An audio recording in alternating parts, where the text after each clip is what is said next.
Welcome student to class 7. So today we are going to discuss about our new chapter number 2. Faith is a powerful tool for healing. So let's see. Mind has a great influence on the body. If our mind is strong, we can overcome all problems. Faith in God strengthens the mind. Let us read this story to find out how faith can cause miracles. Dear children, this means that मन का शरीर पर प्रभाव पड़ता है। यदि हमारा मन मजबूत है तो हम सभी समस्याओं को दूर कर सकते हैं। ईश्वर में विश्वास मन को मजबूत करता है। आइए इस कहानी को पढ़ें कि कैसे विश्वास चमत्कार पैदा कर सकता है। This is the story of Rolf Funk, the skiing champion, who had met with an accident. There were very little chances of his becoming normal, but he did not lose hope. He had tremendous faith in God, and by the grace of the Almighty, he was completely cured. Dear children, यह कहानी है skilling champion Rolf फंक की, जो एक दुर्घटना का शिकार हो गया था। उनके सामान्य होने की संभावना बहुत कम थी, लेकिन उसने उम्मीद नहीं खोई। उसे भगवान में ज़बरदस्त विश्वास था और वह सर्वशक्तिमान की कृपा से वह पूरी तरह से ठीक हो गया। Rolf Funk was 59 years old when the accident happened. He hit a large bump in the snow, which sent him flying out of his skates, headlong into the snow. Dear children, जब दुर्घटना हुई तब Rolf फंक 59 वर्ष का था। वे बर्फ में एक बड़ी टक्कर से जा गिरे, जिससे वे अपनी स्की से बाहर उड़ते हुए बर्फ में सिर के बल गिरे। He rolled for at least 20 to 30 meters. His face was buried in the snow, and he could not breathe, move or feel anything except the snow against his face. He prayed to God to send someone to save his life. Dear children, वह कम से कम 20 to 30 metre तक लुढ़कता रहा। उसका चेहरा बर्फ में दब गया था और वह अपने चेहरे पर बर्फ के अलावा कुछ भी सांस हिलना या महसूस नहीं कर सकता था। उसने भगवान से प्रार्थना की कि वह उसकी जान बचाने के लिए किसी को भेजें। Just then, another scare happened to pass by. When he saw Funk, he took him to the hospital immediately. तभी एक और स्कीयर पास से गुजरा। जब उसने फंक को देखा तो वह उसे तुरंत अस्पताल ले गया। Doctor said his knee was broken. They were not sure if the surgery would be successful because 95% of patients with such an injury are confined to a wheelchair for life. But Funk did not give up. He was confident that he would be perfectly fine. His wife Nora prayed to God that the surgery would be successful one. The doctors were able to reconstruct his neck successfully. But even after the surgery, his condition did not improve. Dear children, डॉक्टरों ने कहा उनकी गर्दन टूट गई थी। उन्हें यकीन नहीं था कि सर्जरी सफल होगी, क्योंकि इस तरह की चोट वाले 95% मरीज जीवन भर व्हीलचेयर तक ही सीमित रहते हैं। लेकिन फंक ने हार नहीं मानी। उसे भरोसा था कि वह बिल्कुल ठीक हो जाएगा। उनकी पत्नी नोरा ने भगवान से प्रार्थना की कि उनकी सर्जरी सफल हो। डॉक्टर उसकी गर्दन को सफलतापूर्वक ठीक करने में सफल रहे, लेकिन सर्जरी के बाद भी उसकी स्थिति में सुधार नहीं हुआ। One of his friends, Pastor Blair, visited him in the hospital. Rolf Funk told him, "I can feel a healing taking place. I am confident that I will fully recover. I have faith in God. He will cure me completely. Friend, we should make a movie of my recovery because I am going to walk again." Dear children, उनके एक दोस्त pastor Blair ने अस्पताल में उनसे मुलाकात की।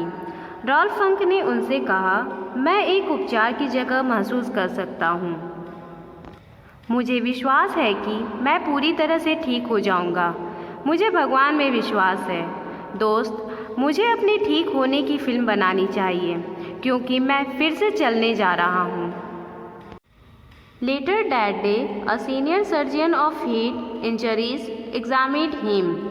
He said there was no improvement at all. In spite of this, Funk's faith did not waver. उस दिन बाद में सिर की चोटों के एक वरिष्ठ सर्जन ने उनकी जांच की। उन्होंने कहा कि कोई सुधार नहीं हुआ है। इसके बावजूद फंक का विश्वास नहीं डगमगाया। After 11 days of surgery, he was moved to a rehabilitation center, Craig Hospital. He was told that he would be there for 6 months or even more. He could not feel anything below his face, but still he was sure that he would walk out of the hospital in a week. On the third day, he regained a slight movement in his right arm. He requested the hospital staff to put up a telephone headset on him so that he could talk to people regarding his business.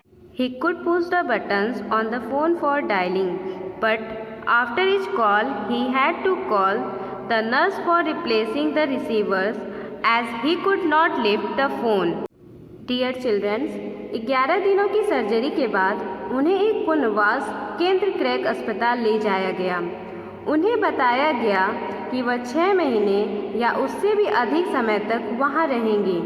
उन्हें अपने चेहरे के नीचे कुछ भी महसूस नहीं हो रहा था, लेकिन फिर भी उन्हें यकीन था कि वह 1 हफ्ते में अस्पताल से निकल जाएंगे।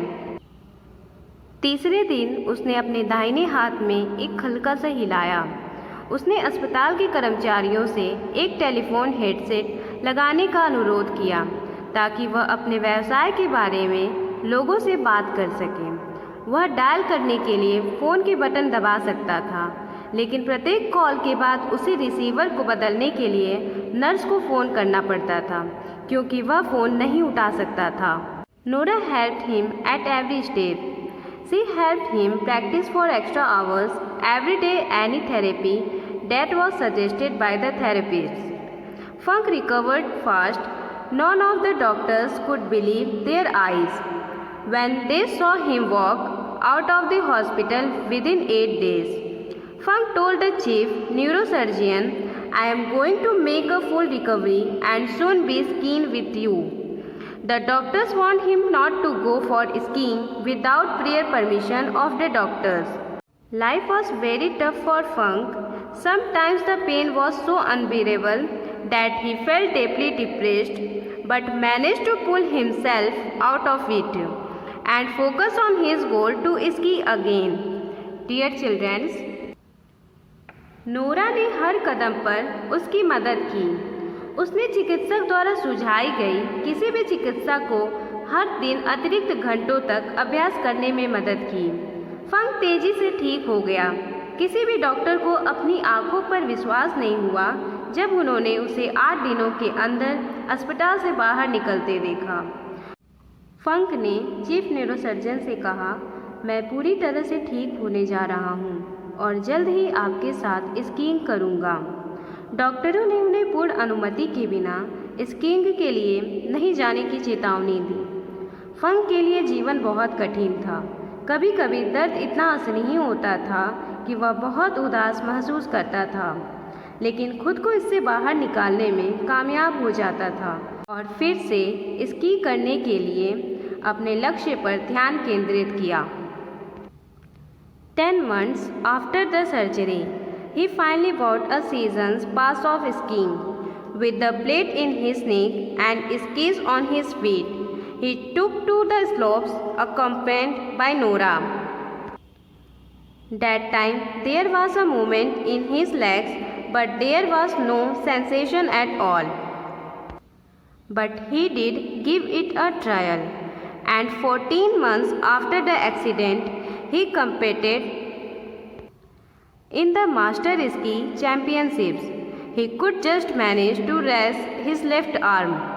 There was no sensation in that arm, but he could just hold it in the right position for ski racing. He did not win any of the races, but participating itself was like victory for him. He was awarded a special medal in recognition of his amazing recovery. He once said at a press conference, "I could never have made that recovery without Nora's unconditional love and support, and without my strong faith in God." Surgery के 10 महीने बाद उन्होंने आखिरकार skiing का एक season पास खरीदा। अपने गले में एक प्लेट और अपने पैरों पर स्की के साथ वह नोरा के साथ ढलान पर गए।